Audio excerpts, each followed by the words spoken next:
Selamat pagi. Selamat pagi. Dengan siapa ini? Sebelumnya kita kenalan dulu. Oh ya. Nama saya Arsya Fahrezi. Oke, Arsya Fahrezi. Itu nama panggilannya siapa nih? Biar enak saya memanggilnya juga.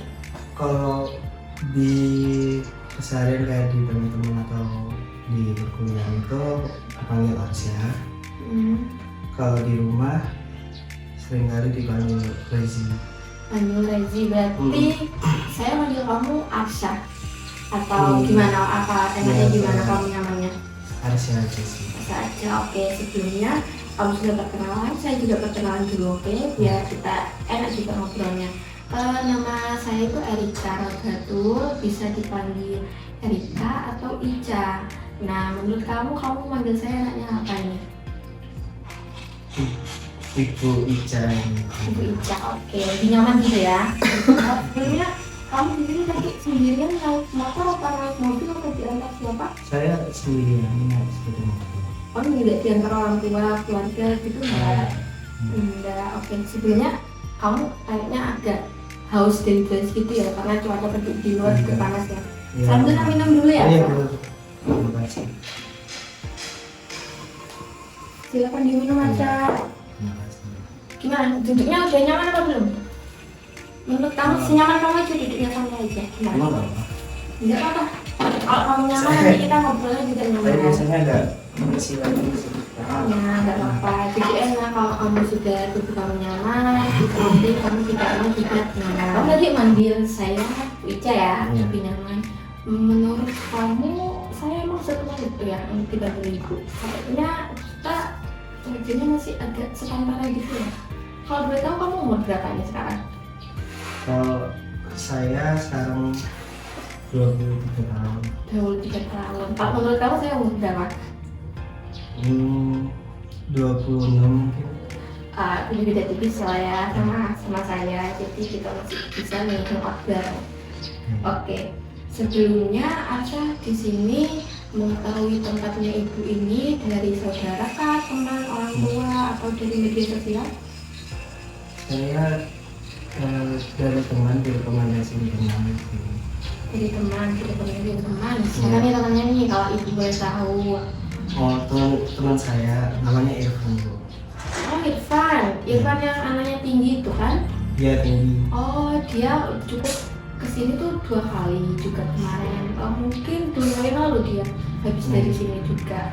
Itu teman baik kamu, teman dekat kamu, atau gimana? Teman kuliah. Berarti Irfan itu teman kuliah kamu, Teman kuliah. satu kelas nih? Satu kelas. Enggak deket-deket banget tadi? Kalau deket banget enggak, tapi Enggak. sering dialog. Oke. Sebelum itu, Arsya ibu mau tanya, sebelum Arsya kesini, apakah Arsya sudah pernah menjalankan proses konseling sebelumnya? Saya belum pernah sama sekali. Jadi ini pertama kali Arsya konseling. Iya. Oke, kalau begitu ibu jelaskan dulu ya proses konseling itu seperti apa secara singkat aja kepada Arsya. Konseling sendiri itu adalah merupakan suatu proses untuk memecahkan masalah, seperti lebih menemukan solusi yang terbaik yang mungkin bisa dilakukan oleh konseling seperti Arsya kliennya, dan kita konselor sendiri itu sebagai fasilitator sendiri untuk menyelesaikan masalah dari sang konseling seperti itu. Tapi tenang aja Arsya, pada proses konseling itu Arsya bisa menceritakan secara real kehidupan Arsya seperti apa, problem Arsya seperti apa, tidak akan pernah dibocorkan bagi siapa aja. Kenapa kok bisa seperti itu? Karena di proses konseling itu sendiri kita sang konselor itu harus memahami asas-asas pada proses konseling, salah satunya yaitu asas kerahasiaan. Dan kerahasiaan sendiri itu Arsya bisa menceritakan secara mendalam, secara apa yang menurut Arsya itu tidak bisa diceritakan kepada orang lain, dan Arsya percaya kepada sang konselor, kepada saya itu bisa menjamin data-data Arsya pribadi Arsya seperti itu. Apakah bisa dipahami Arsya? Bisa cukup. Oke. Dalam proses konseling sendiri di ibu ini juga kita memiliki beberapa sesi. Pada sesi awal seperti anak yang pertama kali datang di sini, biasanya ibu itu memberikan satu sesi itu sekitar 45 menit sampai 60 menit. Jika nanti ada yang kurang, asal merasa kayak saya masih belum puas, masih ada yang perlu dibicarakan lagi, nanti bisa datang pada jadwal selanjutnya. Kita bisa janjian kayak kemarin aku sempat WA itu juga kan. Nah, kita janjian pada sesi kedua seperti itu. Bisa dipanggil Arsha? Bisa. Oke, baik Arsha. Arsha di sini pastikan memiliki sesuatu nih yang ingin diceritakan kan? Iya.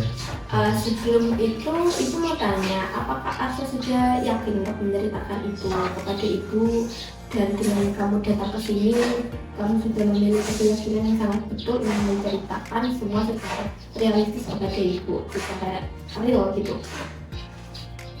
Saya sudah cukup yakin. Oke, kalau kamu sudah cukup yakin, itu mau bertanya nih.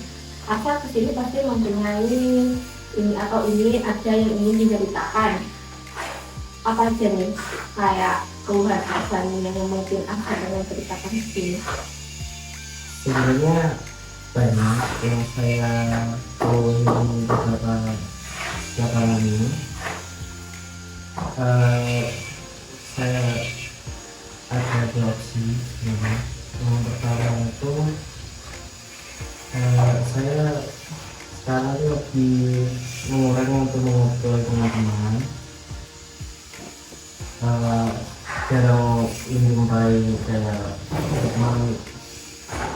teman-teman kampus nongkrong itu ataupun teman-teman rumah nongkrong itu saya sudah mengurangi atau nongkrong dari kesehatan itu. Yang kedua tentang mengusung waktu saya. Oke, begitu kita prioritaskan dulu mana yang mau kamu bedah, kamu kulik, kamu ceritakan di sini. Mau yang pertama tadi atau yang kedua? Saya lebih ke opsi yang kedua tentang manajemen waktu. Manajemen waktu kamu ya. Tentang manajemen waktu tadi yang Aksen bilang.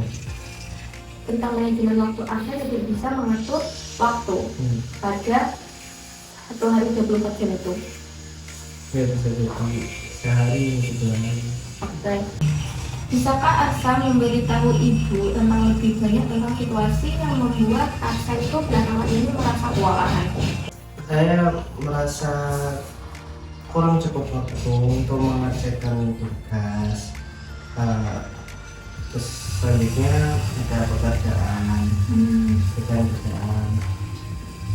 Terus selanjutnya mengurus keluarga saya sebagai adik-adik yang bersekolah gitu. Saya merasa cemas, stres, jadi kayak kurang cukup waktu untuk yang diprioritaskan saya.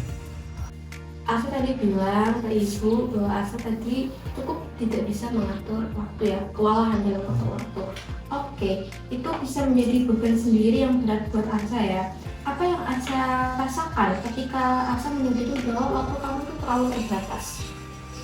Saya merasa cemas Bu, karena seperti tugas belum selesai, beberapa pekerjaan belum selesai, saya merasa cemas pasti.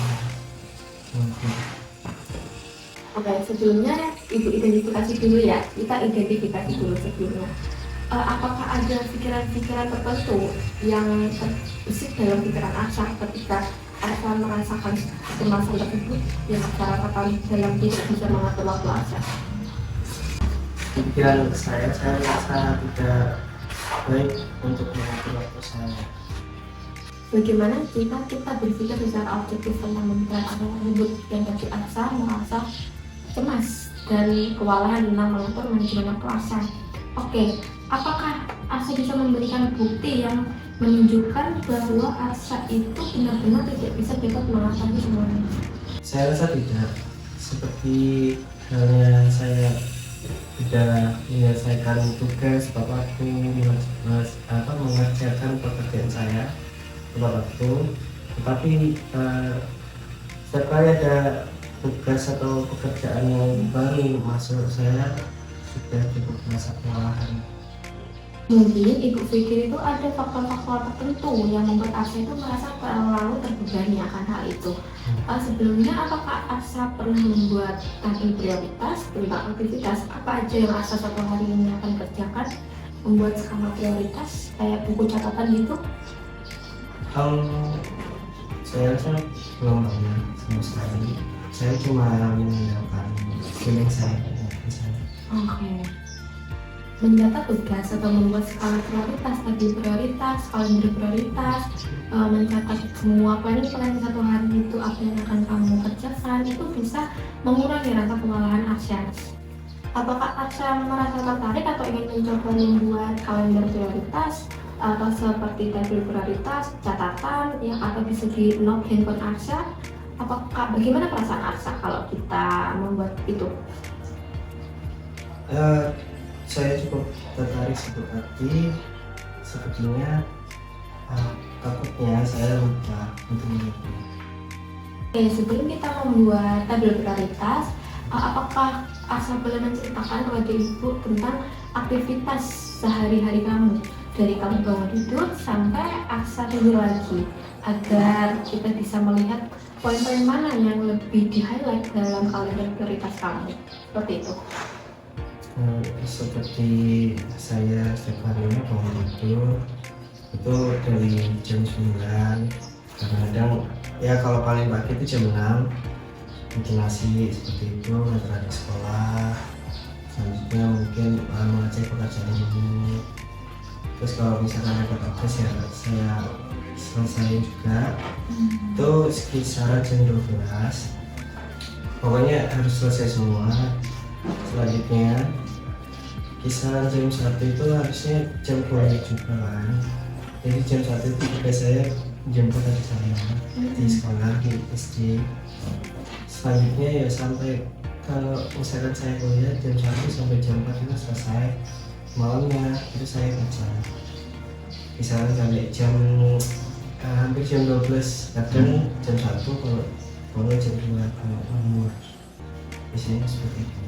Oke, tadi Arsa bilang selalu merasa kewalahan ya dalam mengatur manajemen waktu Arsa dalam 24 jam Arsa setiap hari, ya kan?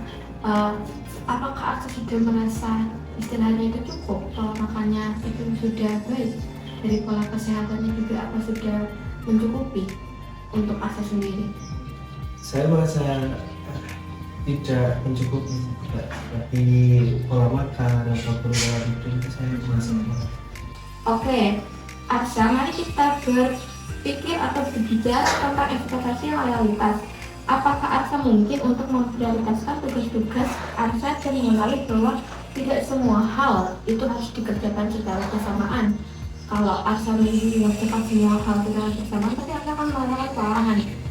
Ya, apakah Arsa juga perlu berpikir kalau saya harus mengerjakan ini dulu secara maksimal, planning dulu secara maksimal agar hasilnya yang lebih maksimal?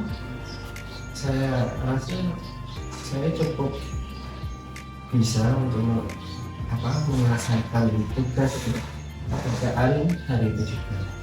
Apakah Arsa menyadari ada pola pikir negatif yang muncul ketika Arsa merasa bahwa kewalahan dalam mengatur waktu Arsa? Saya itu selalu merasa bersalah ketika saya tidak bisa menyelesaikan tugas ataupun pekerjaan secara bersamaan secara hari itu juga. Apakah menurut Arsa itu adalah sebuah pikiran yang realistis untuk bisa melakukan semuanya pekerjaan dalam satu hari dan secara bersamaan dan bisa menunjukkan bahwa Arsa sudah sesempurna itu untuk melakukan tugas Arsa? Setiap orang itu memiliki keterbatasan dirinya sendiri dalam mengatur waktu. Tidak bisa semua tugas-tugas itu dilakukan secara bersamaan dan bisa menghasilkan secara sempurna. Itu tidak bisa Arsa. Jadi kalau kamu pengen melakukan semua hal itu secara bersamaan, itu adalah pikiran yang irasional. Jadi kamu harus bisa mengatur jadwal kamu hari ini mau ngapain, itu mana yang lebih prioritas agar bisa hasilnya lebih sempurna. Ya mungkin karena saya terlalu keras pada diri saya sendiri. Oke, kita garis bawah ya bahwa Arsa itu terlalu keras pada diri Arsa sendiri.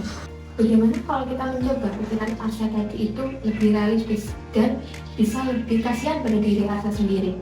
Jadi kita merubah pikirannya Arsha yang irasional itu menjadi rasional. Ya, saya akan mencobanya, tapi saya merasa salah terhadap saya sendiri. Oke, dalam sesi pertengahan konseling ini mungkin Arsha bisa minum dulu nggak apa-apa? Kalau ada kayaknya agak gimana gitu, tadi Arsha udah berkeringat ya kan, mungkin gugup, nggak enak, aku silakan minum dulu nggak apa-apa. Nggak apa-apa kok, santai aja.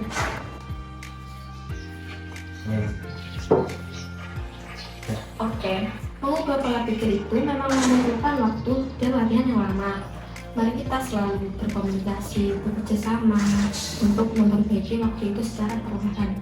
Sebelumnya Ibu mau tanya, apakah ada sumber lain yang mempengaruhi pola pikir dan manajemen waktu Arsha yang mengakibatkan ketambahan kekhawatiran Arsha? Ada, ya contohnya yang tadi itu yang saya bilang, dari pekerjaan ataupun juga dari keluarga. Oke, dengan mengenali sumber stres tambahan, kita bisa mencari cara untuk menyeimbangkan tugas-tugas Arsha. Apakah Arsha merasa nyaman atau gimana untuk berbicara atau komunikasi dengan bos Arsha, orang tua Arsha, teman Arsha? Saya rasa tidak, karena saya juga tidak yakin untuk berbicara kepada bos atau keluarga saya, karena itu juga takutnya mereka merasa tidak nyaman dan mungkin juga merasa tidak peduli kepada saya. Proses perubahan itu memang bisa menimbulkan rasa kekhawatiran yang berlebihan atau bisa menambah kecemasan Arsha tadi. Apakah kamu ingin berbicara lebih lanjut tentang rasa kekhawatiran kamu, atau mungkin ada perlu hal lain yang ingin kamu sampaikan yang mungkin ada pengaruh untuk proses manajemen waktu kamu atau mengatur waktu kamu? Saya rasa ya, tapi mungkin perlu cukup banyak waktu untuk prosesnya. Oke, tentu yang perlu Arsha tahu yaitu setiap perubahan itu memang memerlukan waktu yang nggak cepat-cepat banget proses agar bisa lebih baik atau lebih sempurna. Tapi yang perlu Arsha ketahui, saya di sini, Arsha datang ke sini, datang kepada saya dengan Arsha tidak menceritakan semuanya seperti itu. Arsha ingat, saya di sini sangat mendukung Arsha, terutama nanti kita bisa membuat tabel prioritas yang mungkin lebih bisa mengurangi rasa kewalahan Arsha dan kekhawatiran Arsha akan tentang manajemen waktu Arsha yang tidak bisa Arsha kerjakan sendiri. Bagaimana jika kita mencoba membuat langkah-langkah tersebut bersama-sama Arsha? Apakah Arsha ada hal lain mungkin atau keinginan Arsha sendiri mungkin? Ya, sebenarnya mungkin bisa saya pemaniskan. Itu bagus. Tadi selanjutnya, mari kita membuat rencana-rencana kecil untuk langkah-langkah kecil yang lebih strategis untuk membantu mengatasi problem masalah manajemen waktu Arsha. Oke, pada pertemuan selanjutnya yang sudah kita jadwalkan ya, nanti kami WhatsApp Ibu juga untuk jam yang nanti Ibu kosong tanggal apa, kita susun rencana kecil, strategi kecil untuk mengurangi rasa kewalahan kamu, rasa kekhawatiran kamu pada urusan problem kamu, manajemen waktu kamu. Terima kasih banyak Bu telah memberi solusi kepada saya atas semuanya, dan saya menghargai Bu. Oke, sama-sama Arsha. Ingat bahwa perubahan itu memang perlu memerlukan waktu yang cukup untuk bisa merubah pola pikir kamu tadi yang irasional menjadi rasional Arsha. Mungkin kita bisa lanjutkan pada pertemuan selanjutnya ya. Nanti Arsha bisa cerita ke Ibu hasil dari Arsha proses konseling dan Arsha lakukan pada kehidupan Arsha nanti setelah sebelum Arsha untuk datang ke sini lagi. Oke Arsha, bisa kita akhiri Arsha. Terima kasih sudah datang ke sini. Terima kasih banyak Bu. Iya, Saya cukup dibantu. Saya pamit dulu Ibu. Ya, terima kasih. Assalamualaikum. Salam.